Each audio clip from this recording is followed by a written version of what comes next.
Les premiers travaux se revendiquant de la psychologie cognitive ont été fortement inspirés par le fonctionnement de l'ordinateur, ce qui explique le nom donné au modèle qui est présenté dans cette capsule vidéo, à savoir modèle du traitement de l'information. Depuis que les psychologues commencèrent à s'intéresser à l'ordinateur comme modèle analogique de la manière dont les individus traitent l'information, la portée de cette analogie a été contestée, notamment en raison du fait qu'ordinateur et cerveau humain ont un fonctionnement de base très différent.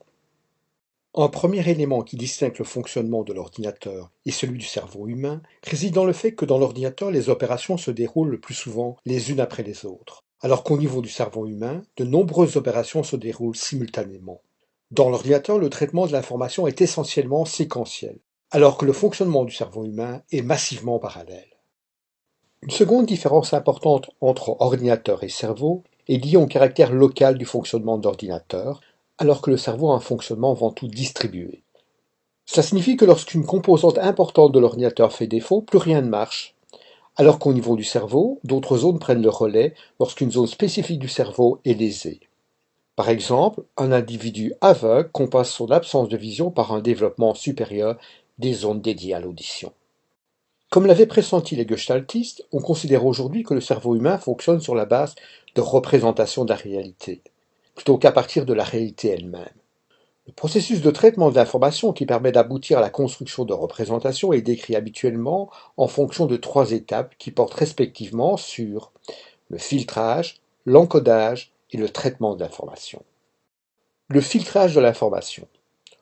On remarque facilement que, au milieu du bruit ambiant, comme c'est le cas dans un cocktail, il nous est possible de sélectionner la voix de la personne avec laquelle nous entretenons une conversation. Ce filtrage va limiter notre perception de l'environnement et nous permettre de préparer la phase d'encodage. L'encodage qui va conduire à la construction d'une représentation de la situation. L'idée que la pensée s'exerce sur des représentations est centrale pour l'approche cognitiviste. Et de nombreux travaux portent sur les formes et les modalités de représentation mises en œuvre. Schémas, réseaux conceptuels, réseaux procéduraux. Nous reviendrons sur ces formes de représentation par la suite. La phase de traitement va porter sur les représentations construites à l'étape précédente et à les transformer en leur appliquant une série d'opérations comme par exemple des opérations de déduction, d'induction, de comparaison, d'analogie. Philip Johnson-Lair estimait que toute la pensée pouvait être traduite sous la forme d'une algèbre mentale construite autour d'un nombre limité d'opérations simples. Conformément au modèle du traitement de l'information, la conception cognitiviste de l'apprentissage consiste à décrire, sur la base d'un processus sériel en trois étapes, l'intégration des informations en mémoire à travers la manipulation de représentations. Nous avons choisi de présenter le modèle le plus largement diffusé en matière de traitement de l'information, qui a été proposé en 1968 par deux chercheurs américains qui sont Atkinson et Shiffrin. Par la suite, ce modèle a été approfondi et amendé, mais continue de servir de référence pour illustrer la conception cognitiviste de l'apprentissage, qui considère l'apprentissage comme le processus conduisant à la mémorisation des informations en mémoire à long terme à travers la construction de représentations. Dans ce modèle, les stimuli sont d'abord traités par les registres sensoriels, qui assurent le filtrage de l'information.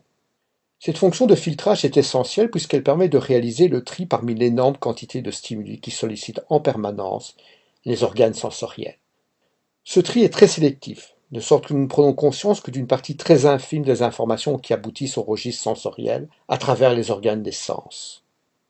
L'information sélectionnée à ce niveau est transférée ensuite vers une autre entité de la mémoire qu'on appelle la mémoire de travail. La sélection des informations est placée sous le contrôle du phénomène de l'attention, qui est fortement influencé par ce que le sujet connaît déjà, c'est-à-dire par les informations disponibles en mémoire à long terme.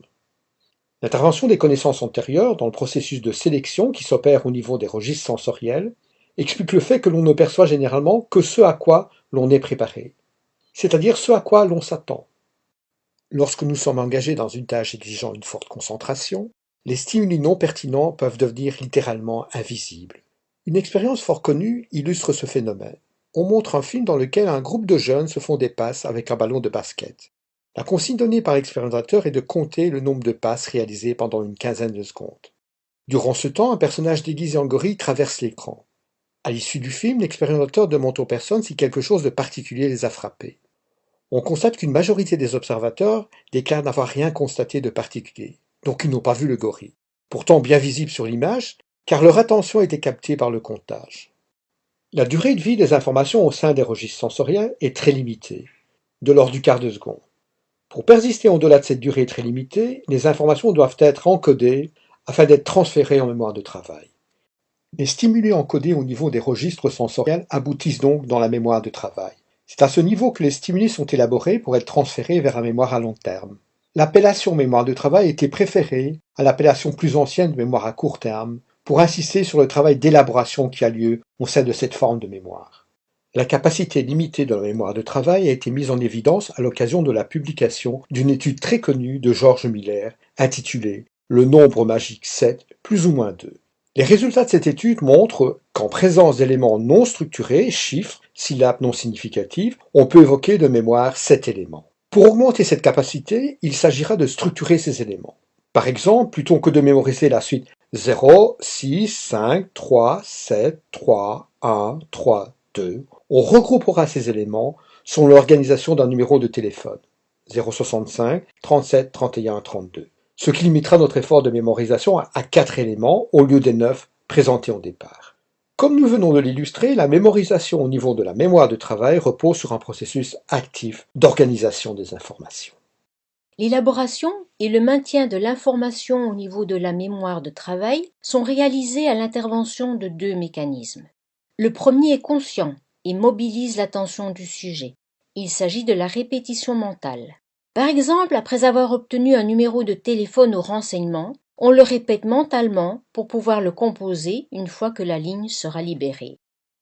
Le second est inconscient, c'est-à-dire qu'il se déroule indépendamment du contrôle de l'individu.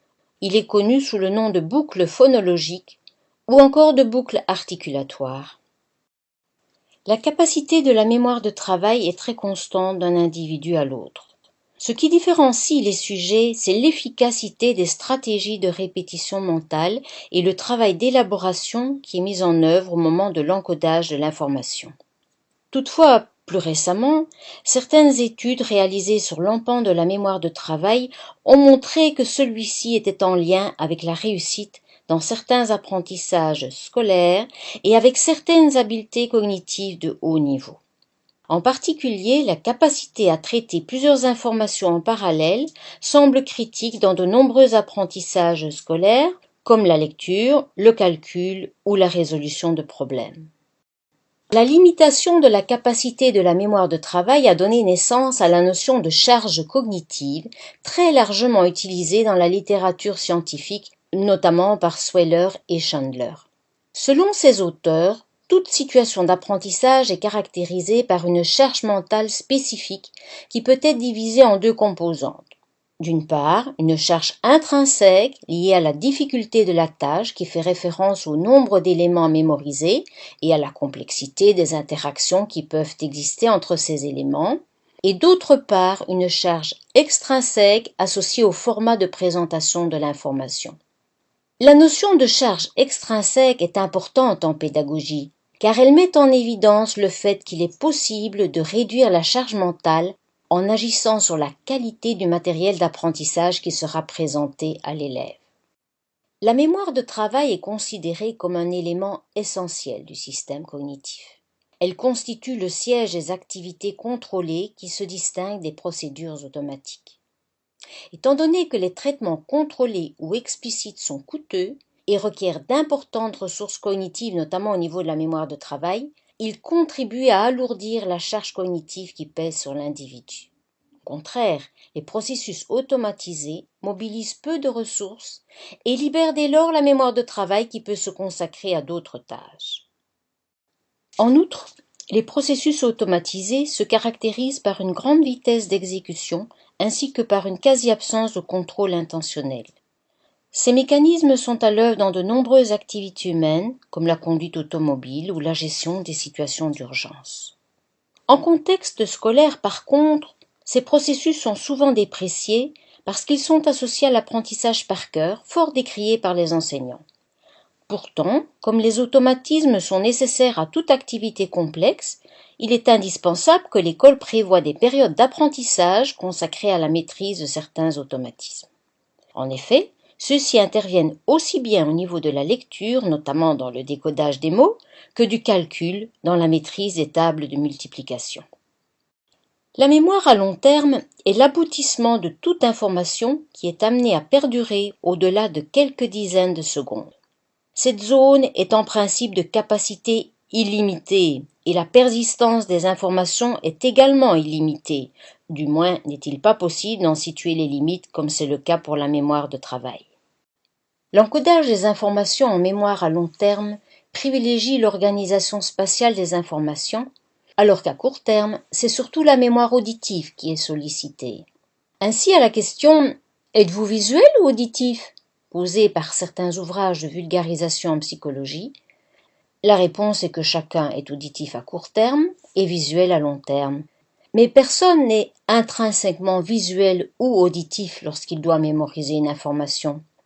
Pour illustrer l'importance des aspects spatiaux dans les processus de mémorisation à long terme, nous verrons dans le module suivant un exemple de structure d'organisation de la mémoire à long terme connue sous le nom de réseau sémantique. Même si le codage des informations en vue de la mémorisation à long terme est avant tout spatial, des aspects phonétiques peuvent aussi intervenir à ce niveau.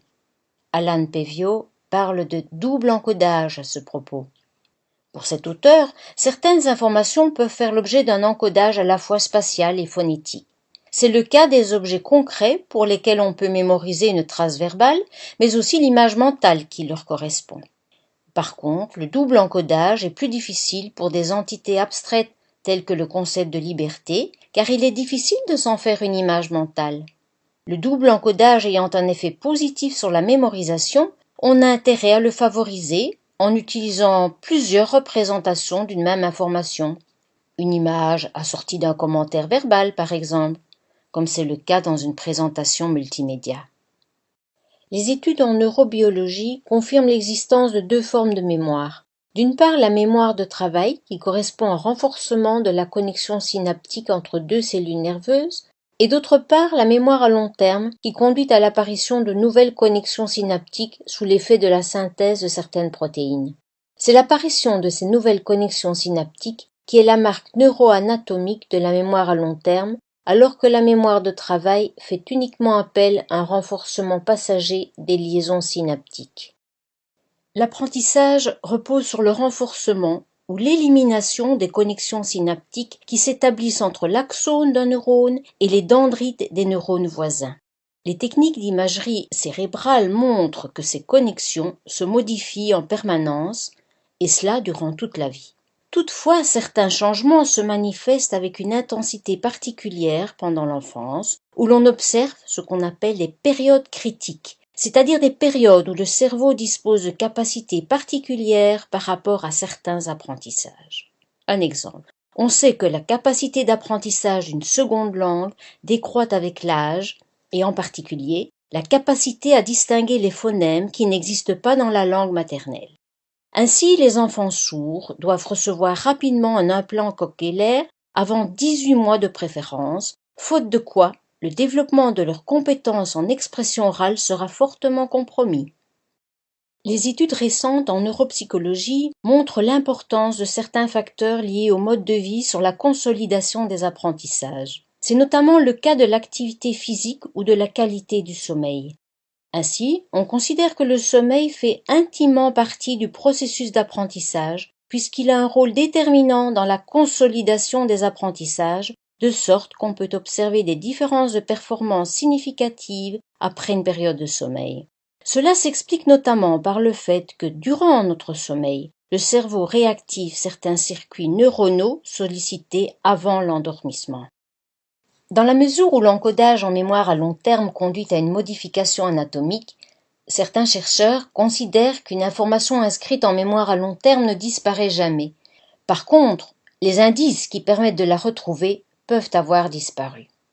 Certaines techniques mises en œuvre, notamment par la psychanalyse comme l'hypnose ou la libre association, appuient cette hypothèse puisqu'il s'agit par ces techniques de faire réapparaître des souvenirs refoulés, souvent associés à certaines périodes de l'enfance ou de l'adolescence. Comme l'illustre l'exemple de la psychanalyse, L'oubli ne correspond donc pas à un effacement définitif de l'information en mémoire à long terme, mais résulte plutôt de la perte des indices qui permettent de récupérer l'information dans la vaste bibliothèque que constitue notre cerveau. Les informations encodées en mémoire à long terme ne disparaissent pas, ce sont les chemins d'accès à l'information qui sont perdus. On peut réactiver les indices de récupération en s'appuyant par exemple sur le contexte. Ainsi, après quelques jours dans un pays étranger, vous êtes souvent surpris du vocabulaire que vous pouvez mobiliser alors que vous aviez l'impression de l'avoir oublié.